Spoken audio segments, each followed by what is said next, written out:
So just like glasses have a lens, your eye also has a lens. And just like glasses might have the wrong power lens, or those lenses might get dirty or scratched, same with the lens inside of your eye. For some people, we can fix this with a surface procedure, such as LASIK, PRK, SMILE. And for some people, a lens exchange is a more definitive procedure. So that's what we call refractive lens exchange. As we get older, our lenses also tend to get yellow or cloudy. And then when that happens, that's called a cataract.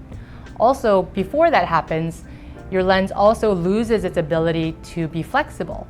And you'll hear that called many things, such as presbyopia, age-related farsightedness, dysfunctional lens syndrome. So they're all kind of the same thing. It's the aging of the lens.